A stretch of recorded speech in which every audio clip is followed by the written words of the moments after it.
नमस्ते बिहार, मैं हूं आपके साथ शिप्रा झा। बुलेटिन में सबसे पहले बात करेंगे जातीय जनगणना पर आज होने वाली सुनवाई की। तो आज जातीय जनगणना पर सुप्रीम कोर्ट में सुनवाई होनी है। आज इसको लेकर सुनवाई की जाएगी। आपको बता दें कि सुप्रीम कोर्ट में 3 याचिका दायर की गई है। याचिका में नोटिफिकेशन रद्द करने की मांग की गई है। याचिकाकर्ता ने जातीय जनगणना को असंवैधानिक बताया है। याचिका में कहा गया है कि जातीय जनगणना देश की एकता और अखंडता के लिए खतरनाक है। कल ही खबर आई थी कि तकनीकी कारणों से अब इस पर सुनवाई 27 जनवरी को होगी, लेकिन बाद में इस पर आज ही सुनवाई होनी तय हुई है। तो इस वक्त की आपको ये बड़ी खबर बता रहे हैं। आज जातीय जनगणना की सुनवाई सुप्रीम कोर्ट में होनी है, जिसमें याचिकाकर्ता ने नोटिफिकेशन रद्द करने की मांग की है। आपको बता दें कि बिहार में जातीय जनगणना की शुरुआत हो चुकी है। दरभंगा के मशहूर डॉक्टर मृदुल शुक्ला और पत्नी डॉक्टर गुंजन शुक्ला के ठिकानों पर आयकर विभाग ने दबिश दी है। इनकम टैक्स की टीम इनके 2 हॉस्पिटल और एक दलान रिजॉर्ट में छापेमारी करने पहुंची थी। मिली जानकारी के अनुसार दरभंगा के दिग्घी स्थित आईबी स्मृति आरोग्य सदन हॉस्पिटल और दालान रिजॉर्ट पर छापेमारी की गई। छापेमारी में 60 लाख से ज्यादा के कैश बरामद किए गए हैं और अभी भी टीम जो है वो लगातार कार्रवाई करने में जुटी हुई है। तो आपको बता दें, मृदुल और गुंजन शुक्ला के यहां आयकर विभाग ने रेड डाला है, जिसमें 2 अस्पताल और दालान रिजॉर्ट पर छापेमारी की गई। मौके से 60 लाख रुपए से ज्यादा के कैश बरामद किए गए हैं। आईटी की कार्रवाई से हड़कंप मचा हुआ है।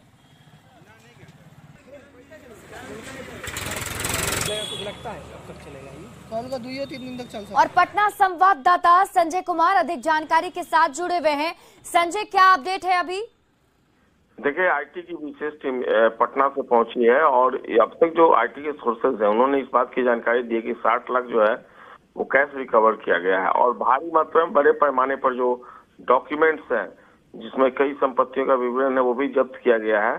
कई बैंक खातों में मोटी रकम के साथ साथ दूसरी चीजें मिली है जिसका आकलन किया जा रहा है। इसके साथ ही संपत्ति के जो दस्तावेज मिले हैं उसका आकलन भी टीम कर रही है। दूसरी छापेमारी भगवानपुर में हुई है, जहां एक मिष्ठान भंडार के मालिक के घर पर छापेमारी के दौरान 90 लाख रुपए कैश मिल चुके हैं। कई संपत्ति के कागजात यहां से भी बरामद किए गए हैं। कई बिजनेस के डॉक्यूमेंट्स मिले हैं और उस कागजात की जांच इनकम टैक्स की टीम कर रही है और निश्चित तौर पर आज दिन भर ये कार्रवाई चलेगी और आकलन के बाद अंतिम विवरण इनकम टैक्स के अधिकारी देंगे कि आखिरकार कितनी संपत्ति का पता चला और कितने टैक्स डिफॉल्ट का ये मामला है। जी चलिए, बहुत बहुत शुक्रिया तमाम जानकारी के लिए संजय।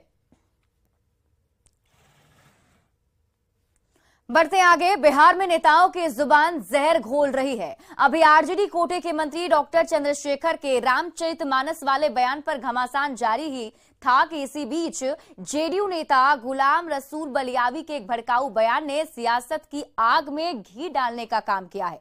हजारीबाग की एक रैली में बलियावी ने मंच से ये कह दिया कि वे शहरों को करबला बना देंगे यदि उनके आका की इज्जत पर कोई हाथ डालेगा।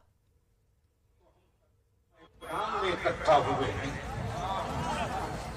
उनकी इज्जत के लिए हम शहरों को भी करबला बना देंगे। सुना आपने, शहरों को करबला बना देने की धमकी देते ये कोई मौलवी या मौलाना नहीं है, ये जेडीयू के नेता हैं जो सांसद और एमएलसी तक रह चुके हैं। इन्होंने कई बार संविधान की शपथ ली होगी, लेकिन अब शहरों को करबला बना देने की धमकी दे रहे हैं। बलियावी तो कहता है मुझे जितनी गालियां देनी हो दे लो, लेकिन मेरे आका की इज्जत पे हाथ डालोगे ना, अगर मेरे आका की इज्जत पे हाथ डालोगी तो अभी तो हम करबला मैदान में इकट्ठा हुए हैं, उनकी इज्जत के लिए हम शहरों को भी करबला बना देंगे। बलियावी ने बयान हजारीबाग की एक रैली में दिया, ये आरोप लगाते हुए कि जब बीजेपी की पूर्व प्रवक्ता नुपुर शर्मा ने इस्लाम के खिलाफ विवादित बयान दिया तो खुद को सेकुलर बताने वाली किसी पार्टी ने नुपुर शर्मा की गिरफ्तारी की मांग नहीं की। गुलाम रसूल बलियावी के भड़काऊ बयान से बिहार में सियासी घमासान शुरू हो गया है। बीजेपी ने इसे सांप्रदायिक बयान करार देते हुए नीतीश सरकार पर निशाना साधा है, तो वहीं जेडीयू और कांग्रेस ने मामले पर संभल कर जवाब दिया है। दुर्भाग्यपूर्ण है जो बयान उस तरह का दे रहे हैं, वो लगता है कि सांप्रदायिक है। भाजपा और आरएसएस के लोग अलग अलग राजनीतिक दलों में बैठे हुए हैं और वो समय समय पर कम्युनल पोलराइजेशन के लिए ऊटपटांग बातें बोलते रहते हैं। देश का आम मुसलमान अब इनका असली चेहरा पहचान चुका है। आप देश के आम मुसलमान से पूछिए, क्या वो कभी चाहेगा कि उनका ये मुल्क, उनकी ये जमीन करबला का मैदान बन जाए? वो नहीं चाहते हैं। वो सुकून चाहते हैं, शांति चाहते हैं, तरक्की चाहते हैं, मुल्क की खुशहाली चाहते हैं। इसलिए इन सब नेताओं के बयानों को नोटिस नहीं लेना चाहिए, ध्यान नहीं देना चाहिए। राजनेता को कोई धर्म पर बोलने का, वो धर्म गुरु कोई बोलते हैं तो अच्छा है। राजनेता को विकास पर और क्षेत्र के समस्याओं पर, उस पर कोई रखने का अधिकार होता है और रखना चाहिए। अब आपके मन में ये सवाल उठ रहा होगा कि करबला क्या है, तो आइए उस करबला को भी जान लेते हैं जिसका जिक्र करते हुए जेडीयू नेता ने शहरों को करबला बनाने की धमकी दी है।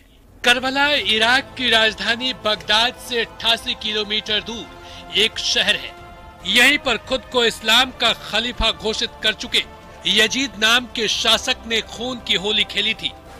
यजीद की सेना ने हजरत मोहम्मद के नवासे इमाम हुसैन और उनके 72 साथियों की हत्या कर दी थी। अब आप जरूर समझ गए होंगे कि जेडीयू नेता गुलाम रसूल बलियाबी के करबला बना देने की धमकी का क्या मतलब है। वैसे ये कोई पहला मौका नहीं है जब गुलाम रसूल बलियाबी ने भड़काऊ बयान दिया हो। इसके पहले भी वो कई बार विवादित बयान दे चुके हैं। गुलाम रसूल बलियाबी के इस ताजा भड़काऊ बयान ने सियासत की आग में घी डालने का काम किया है। इसकी तपिश कहां तक जाती है और किस किस को झुलसाती है, बहुत जल्द पता चल जाएगा। न्यूज़ 18 के लिए हजारीबाग से सुशांत सोनी के साथ ब्यूरो रिपोर्ट। रामचरितमानस पर विवाद के बीच आचार्य किशोर कुणाल ने उस चौपाई के बारे में विस्तार से बताया जिस पर सवाल उठाए जाते हैं। साथ ही उन्होंने ये भी कहा कि रामचरितमानस पर अनावश्यक आपत्ति उचित नहीं है। किशोर कुणाल से बातचीत की न्यूज़ 18 संवाददाता आनंद अमृतराज ने। चर्चित आईपीएस अधिकारी और पटना के हनुमान मंदिर की पहचान देश और दुनिया तक पहुंचाने वाले किशोर कुणाल किसी परिचय के मोहताज नहीं है। उनके हाथ में एक किताब है और उस किताब की जानकारी हम आपको दे दें कि रामचरितमानस का जो सबसे पुराना पाठ है, उस किताब को उन्होंने अपने हाथों में रखा और इसकी वजह क्या है ये जाना बेहद दिलचस्प है। कुणाल सर, ये जो आपके हाथों में किताब है क्या है और आप दर्शकों को क्या बताना चाह रहे हैं? मैं बताना चाहता हूँ कि रामचरितमानस का जो सबसे प्राचीन प्रकाशन हुआ था 1810 ईस्वी में, वह फोर्ट विलियम कॉलेज कलकत्ता से हुआ था और इसके संपादक थे, वहाँ उस कॉलेज में असिस्टेंट प्रोफेसर थे पंडित सदल मिश्र, आरा के रहने वाले थे। बहुत बड़े विद्वान थे, प्रवचन करते थे। उनको उनकी विद्वता के कारण यहाँ से वहाँ पर प्रोफेसर बनाया गया था। तो 1810 ईस्वी में जो पुस्तक छपी है, सबसे पहली पुस्तक जो छपी है, उसमें ढोल गंवार शूद्र पशुनारी नहीं है, ढोल गंवार क्षुद्र पशुनारी है। तो जो बाबेला मचाया जाता है कि शूद्र और नारियों को इसमें प्रताड़ित करने की बात कही गई है, तो ये क्षुद्र रहे तो शूद्र तो इसमें है नहीं, शूद्र है नहीं इसमें। नारी का अर्थ उन्होंने समुद्र बतलाया था। कैसे? नार का अर्थ होता है संस्कृत में जल, जैसे गुण से गुणी बनता है वैसे ही नार से नारी बना। ये रामचरितमानस वेद, वाल्मीकि रामायण, गीता और भागवत की तरह ये मूल धर्म ग्रंथ है। इस पर यदि कोई अनावश्यक आपत्ति करेगा तो हम लोग पहले समझाने की कोशिश करेंगे कि यह इसका मर्म यह है, मानस का यह मर्म है। समझ गए, बहुत अच्छी बात। नहीं समझेंगे तो हम मानकर चलेंगे कि आप हमारी भावनाओं को आहत कर रहे हैं। तो ये थे हमारे साथ किशोर कुणाल, जिन्होंने विस्तार से बताया कि जिस बात को लेकर विवाद है वो विवाद गलत है और जो असली चीज है उन्होंने विस्तार से बताने की कोशिश की। कैमरामैन अजय दुबे के साथ आनंद अमृतराज, न्यूज़ 18 नेटवर्क, पटना। रामचरित मानस पर दिए गए शिक्षा मंत्री के बयान पर विवाद अभी थमा भी नहीं था कि मधेपुरा के बीपी मंडल इंजीनियरिंग कॉलेज के एक प्राचार्य का आदेश विवाद का विषय बन गया है। विवाद तब शुरू हुआ जब प्राचार्य अरविंद कुमार अमर ने कॉलेज परिसर में सरस्वती पूजा के लिए मूर्ति स्थापित न करने का आदेश दे दिया, जिसका मंगलवार को छात्रों ने जमकर विरोध किया। यहां तक कि कैंपस में पुलिस बुलानी पड़ी। मामले पर जब प्राचार्य का पक्ष जानने की कोशिश हुई तो उन्होंने कहा कि मूर्ति लगाकर पूजा करने से विवाद हो सकता है, इसलिए हम लोगों ने फैसला लिया है कि कैंपस में किसी तरह की पूजा पाठ या फिर धार्मिक अनुष्ठान नहीं होगा। फोटो लगाकर पूजा करने की बात 3 हॉस्टल के छात्रों ने मान ली है।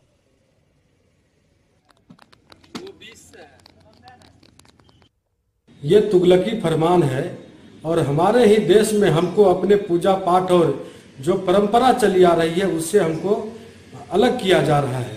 निश्चित रूप से मधेपुरा के इंजीनियरिंग कॉलेज में अगर रोका गया है तो ये बिहार के शिक्षा मंत्री चंद्रशेखर, बिहार के मुख्यमंत्री नीतीश कुमार और तेजस्वी यादव को संज्ञान में रख करके ही ऐसा किया गया होगा, नहीं तो इससे पहले भी पूजा होती थी, उस समय क्यों नहीं रोका गया।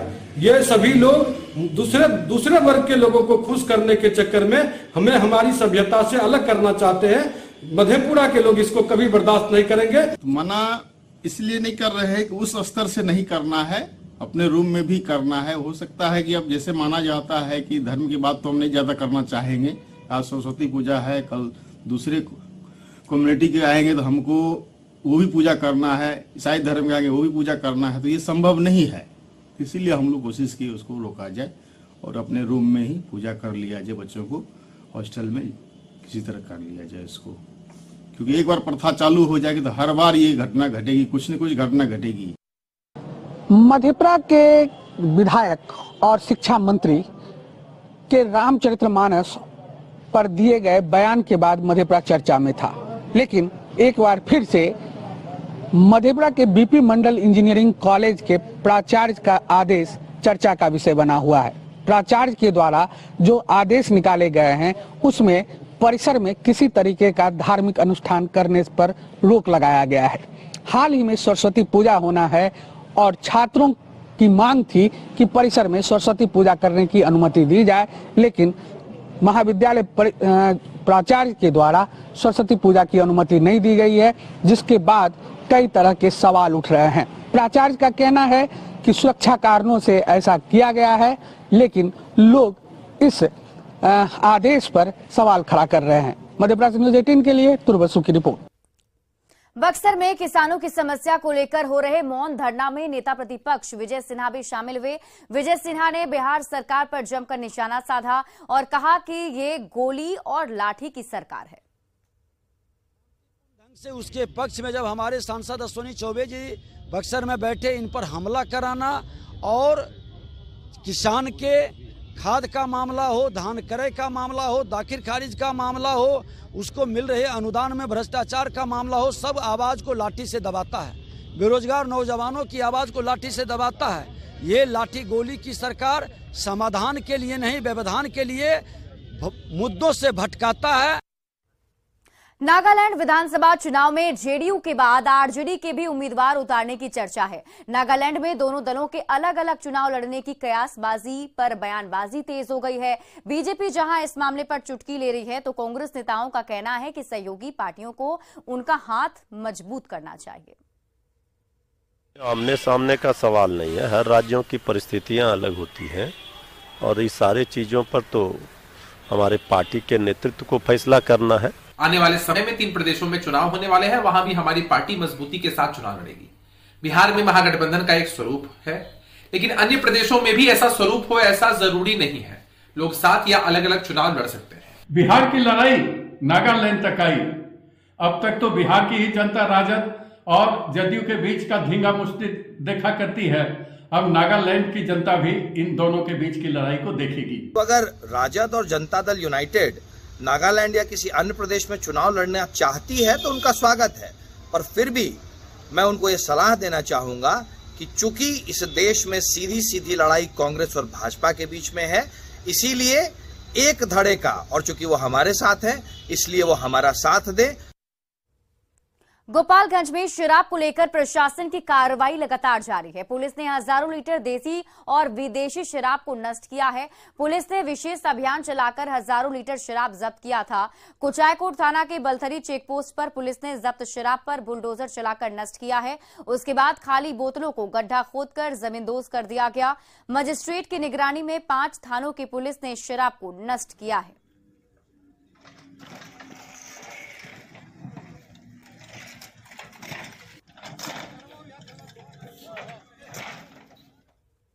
बेगूसराय कोर्ट परिसर में उस वक्त अफरा तफरी मच गई जब तारीख पर आए कैदी के परिजन और पुलिसकर्मियों के बीच नोकझोंक शुरू हो गई। इस दौरान हालात इस कदर बिगड़ गए कि हाथापाई की नौबत आ गई।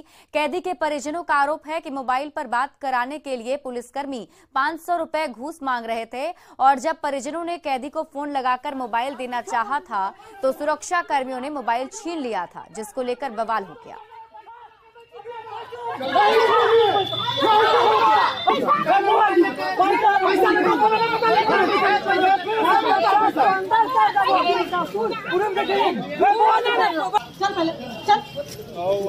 मोबाइल अब बंद करिए।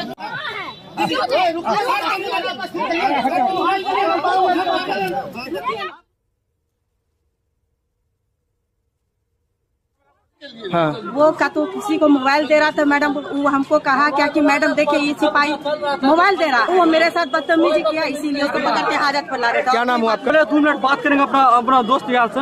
वो बोला तुमको 500 देगा तब तुमको बात करने देगा, नहीं तो बात नहीं करने देगा। कौन बोली? वो मैडम बोली और सर भी वो भी बोला, दोनों बोलता है पैसा घूस पर जा बोलिए बात करने देगा। फिर घिचम तिरी की बस मोबाइल फोन आया, फोन उठाने बस मोबाइल छीनने लगा। कौन? मैडम आप बता पैसा देगा तभी बात कराएंगे, नहीं तो बात करेंगे। कौन बंद? किशनगंज रेलवे स्टेशन से आरपीएफ ने 4 बांग्लादेशी नागरिकों को गिरफ्तार किया है। इन लोगों के पास से कोई कागजात नहीं मिलने पर आरपीएफ ने सभी को जीआरपी के हवाले कर दिया। फिलहाल सभी से पूछताछ की जा रही है।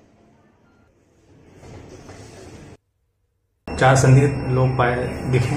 इन्होंने उनसे जाके पूछा कि कहाँ जाना है, तो इनके पास ना कोई टिकट था और ना कोई वैलिड कागजात किसी तरह का था।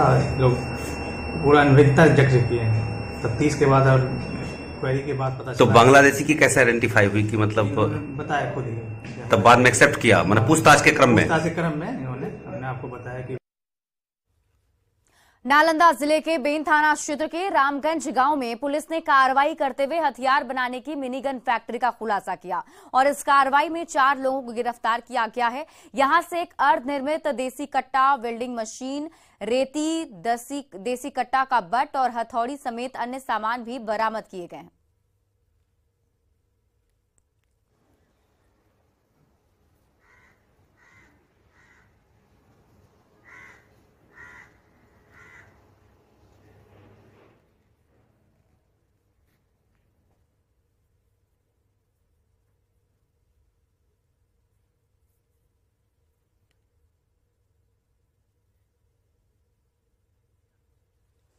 बेगूसराय पुलिस ने 3 अपराधी को हथियार के साथ गिरफ्तार किया है। रतनपुर के पिपरा इलाके में कार्रवाई की गई। अपराधियों के पास से एक पिस्टल और देसी कट्टा सहित कई जिंदा कारतूस बरामद किए गए।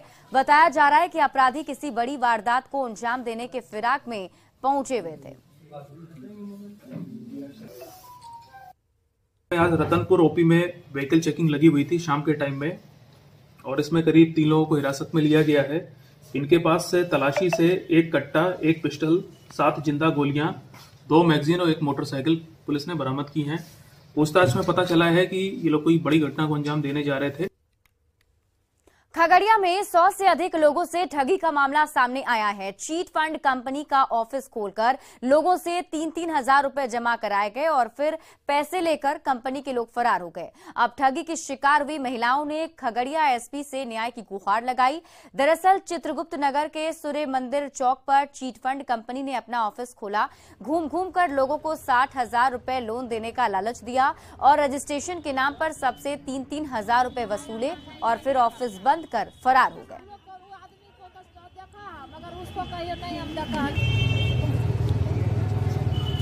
लगभग में 50 आदमी से लिया है रुपया। अच्छा, क्या बोल के लिया? वो क्या बोल के लिया 60,000 रुपया देंगे अकाउंट में, पहले बीमा दीजिए, पति पत्नी दोनों होगा। अच्छा। 3060 रुपया करके लिया है। अब बोला 24 घंटा में चल जाएगा पैसा।